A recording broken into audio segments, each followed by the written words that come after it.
So, amazing news. I've worked out the crank offset by putting the spark plug out, putting the iPhone on slow-mo, and seeing where the timing mark is with the spark plug. Got that set pretty spot on now. I thought I'll check if we're getting enough fuel, so I used some brake cleaner and it almost fired. So I thought, you know what, I'll play with some of the settings. So the first part I had wrong. I had 420 instead of 540 because they're 540cc injectors. And I thought technically in motorsport terms, they class it as 2.6 when it's a 1.63 in displacement. I thought, well, up the CC, just see if that helps. And now I've changed the fueling to very rich for now, just to try and get the thing to start. And oh,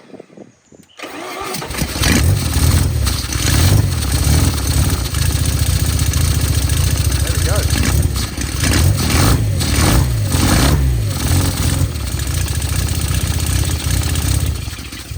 So, good afternoon, you lovely lot. Now, I've been very busy recently because obviously been trying to get this car to start and run, which I have gotten a few times, and I've hopefully sorted out the base map. Now, radiator's now in, water pump's now wired in as well, and the cooling system's all together. Alternating wired in, so that should, once started, charge the battery up, because I've been using my Crown battery to get this car started for a while now. And I have got an old RX-5 battery here, but I want to try and get it started on this one, because I'm tired of pulling my Crown battery out. So that's now in. I'm not going to close that fully. I'll show you quickly. Obviously, electric water pump stacked down there. That's wired and plugged in for now. Load of other wires. It's all a mess at the moment, wiring wise. Corner hose all done. Rad's mounted. Bit of a swing there, but it'll be all right. Now, I need to get this thing to start, and then idle. Then I'll be back to you. So I'm going to get this thing started and running. Then I can get the water pump pumping, and yeah, I'll get back to you in a sec. So I'm doing a few jobs on the MX-5 this morning. First things first, fit the mid box up because it's a little bit too loud. So it's a nice little mid box. It should quiet it down a little bit. So I'm going to get this in first. Then I'm going to go over one issue I've been having with the engine, which I've now luckily sorted out. Which I need to have a look under this car. I'm going to try and put it in this nice bit of straight here. So we'll see how that goes. And again, excuse the horrendous welding, but we'll see how this goes. I've got to replace my wideband sensor down there as well, and a few other bits to do. I have fitted up a mid box somewhere down there. I don't think you can see it. There you go. You can just about see it there, I think. Yeah, there. Fitted up mid box. So I have some little wig leaks I found. They've got some more brake cleaner, so I'm going to give it a try and start now. We've got the water system running around. It didn't drop at all overnight, so that's good. When I pulled the exhaust off, I did find a little bit of water, or some kind of liquid. I mean, it was either WD or oil or something around, but I'm going to use brake cleaner to get the thing started because it needs it. I need a helping hand because the ITBs are so far away, but I'll get that sorted. So let's try and see. I'm just going to stick the phone there for now. Bit of brake cleaner. And then go from there. So.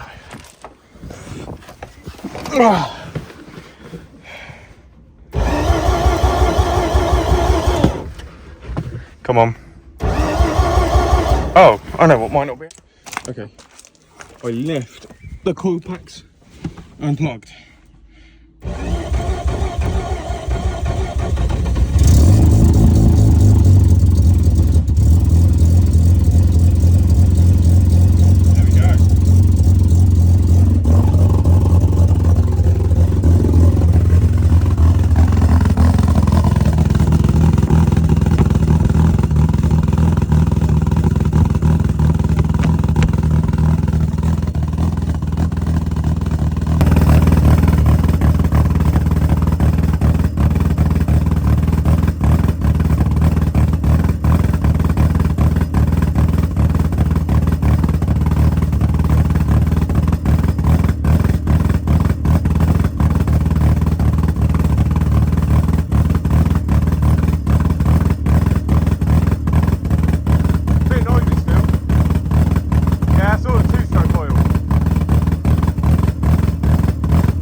Okay, so I've been fiddling about with a few things.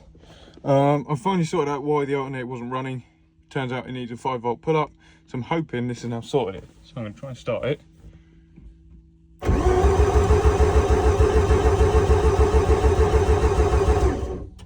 No, come on.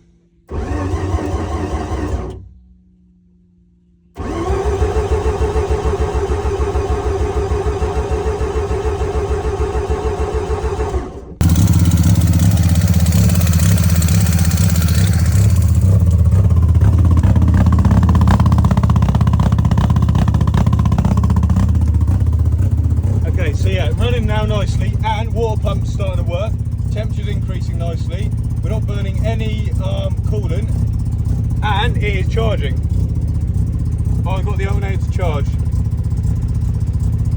So all that's left to do now is to actually plug in the wideband, fit the wideband up and start tuning with the wideband. I did check it worked, then I unplugged it because I wanted to check it worked before I put it in there and killed it. Okay, so we did start it. I've adjusted the idle a bit more now, so hopefully she'll start and not be quite as high RPMs.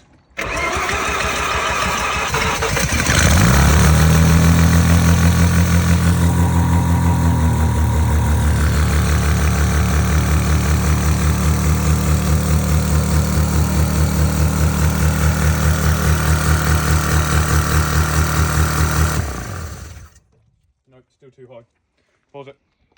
So hopefully that's the last time I've done it, but basically down there, right there, if it's going to focus, the little screw that holds it, no, you can't quite see it, I don't know. I know, right there, that's blurred, just stopping. Basically I'm using that as my idle control. But now I need to adjust my throttle, because that should close up nicely. Yeah, there we go, perfect gap on that.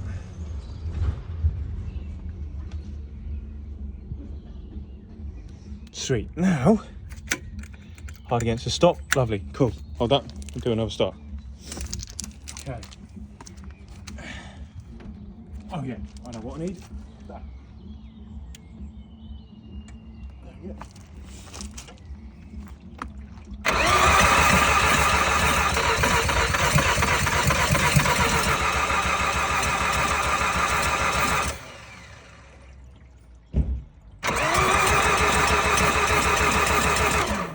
Bit of a brake cleaner, I hope. Fuck's sake.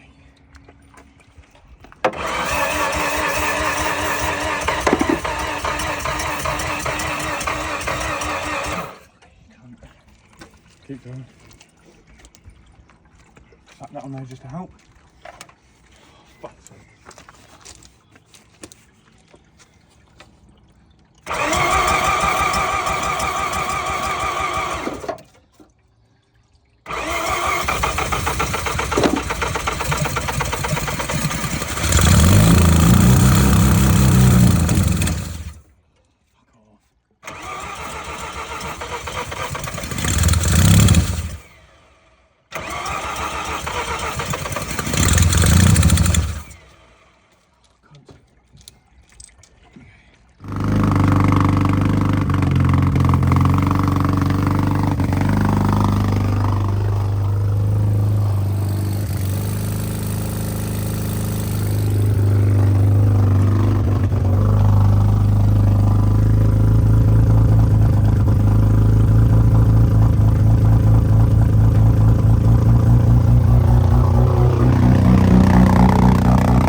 And I'm back. So this episode has been all over a mess, all over the place. I've just done clippers throughout the day, doing odd little bits and bobs here and there. Annoyingly, the MX-5 is back round the back here because obviously the other day I managed to start up. I thought, okay, I'll drive round the front, put it on the drive, see how far we got with it. And obviously throughout the day, or throughout the recent days, I've been having issues here, there and all sorts. So I'm going to go over them now quickly, just before I finish this video up. Just a little sum up. The annoying thing is now we've got starting to get lots of mozzies around here, which is annoying. But obviously, the coordinate system I got going, which was working just fine. I then obviously had some exhaust leaks. I tried quieting the exhaust down with the mid box. That just failed-ish.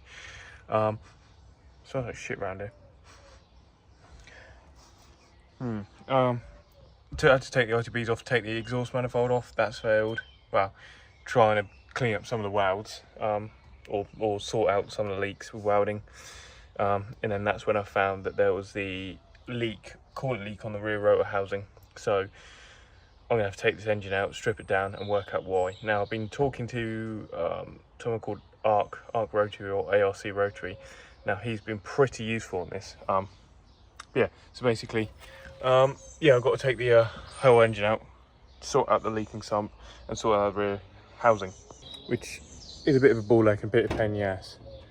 But yes, I've been talking to someone, ARC or ARC Rotary. He ended up finding my YouTube. We've had conversations. Absolute amazing lad. Fair play to him. He's been actually quite helpful and quite useful, giving me a lot of information, helping out on this. So a massive thank you to him, big time. Because obviously when I built the engine, I built it, put the seals in there, those Viton O-ring cords, which obviously are working because the front rotor's got no leak at all, which is good. And great compression, all that sort of stuff. But the rear one's leaking. I don't know if it's leaking from the peripheral port or the O-rings, because when I assembled them, I put them in with Vaseline. Now I do recall, I was an idiot. I do recall reading somewhere that the Vaseline did dry them out, but I probably forgot about it at the time. Just wanted to get it done. You know what you get, like you start rushing or whatever, or you want to get a project done so you can start driving and playing with it and whatnot. But then coming to think about it, yes, I did use some Vaseline to hold it into the housing so I could put the engine in, or put the housing on top of the centre iron. And obviously it could have swelled it up, or it makes it go hard, or whatever, and it's damaged the O-rings.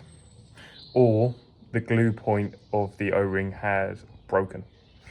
It's not very much, it's a very small amount, because obviously the coolant system was topped up from the previous night, left it all night, and then come around. There's only a tiny bit coming out of it, not loads. Probably what, max 20-30 millilitres. Absolutely tiny, over a course of what, 8 to 10, 12 hours.